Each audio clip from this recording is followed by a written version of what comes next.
ओम नमो भगवते वासुदेवाय। ओम नमो भगवते वासुदेवाय। बंसी विभूषित करान्नवनीरदाभात् पीताम्बरादरुणबिम्बफलाधरोष्ठात् पूर्णेन्दुसुन्दरमुखादरविन्दनेत्रात् कृष्णात् परं किमपि तत्त्वं न जाने। श्री राधे कृष्णाय नमः। श्री राधे कृष्णाय नमः। भगवत गीता मनुष्य जीवन में समता का ऐसा पाठ पढ़ा देती है कि मनुष्य अपने जीवन से भागने की इच्छा का त्याग कर पाता है। महात्मा गांधी की जीवनी को अगर आप देखो तो प्रारंभ में उनका जीवन बड़ा खराब जीवन था। उन्होंने स्वयं अपनी आत्मकथा में बताया है और बाद में वे ही मोहनदास करमचंद गांधी महात्मा गांधी कहलाए और उन्होंने बड़ी ऊंचाइयों को प्राप्त किया।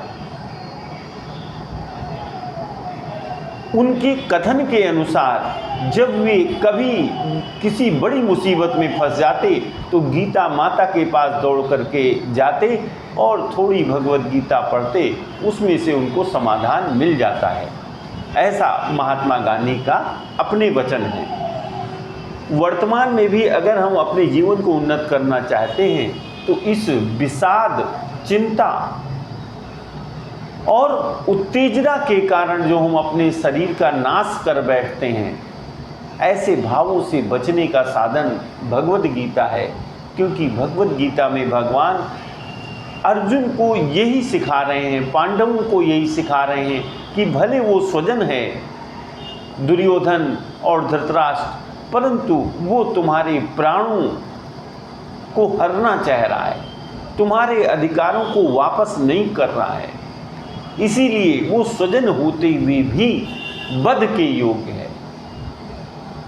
इस प्रकार भगवान ने अर्जुन को तैयार किया और कौरवों का विनाश करा करके राज्य पांडवों को दिलवाया।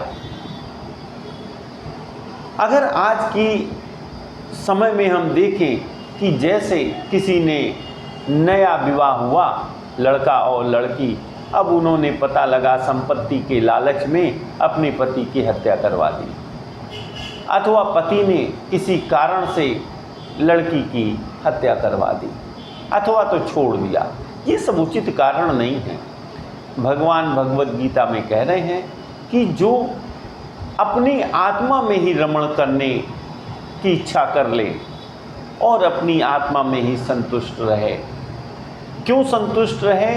क्योंकि भगवत गीता ज्ञान करा देती है कि 15वें अध्याय के अनुसार ममैवांशो जीवलोके जीवभूता सनातना, प्रत्येक मनुष्य में मेरा ही अंश विद्यमान होता है। जब मैं अपने अंश को प्रवेश करा देता हूँ तो वो जीव जीवात्मा हो जाता है, चलने फिरने हंसने बोलने ये सब लगता है।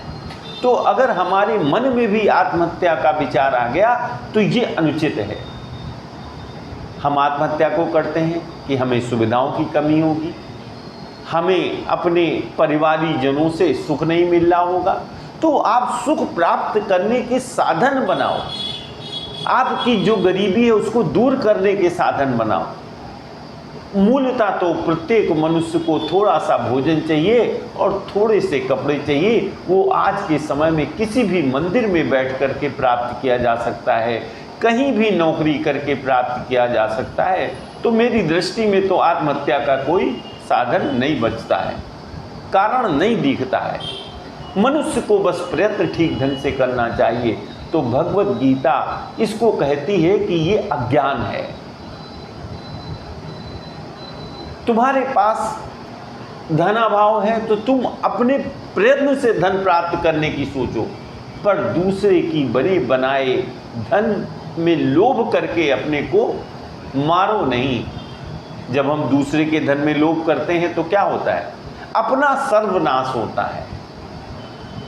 क्षणिक सुख मिलता है पर सर्वनाश अपना ही होता है। ऐसी भगवत गीता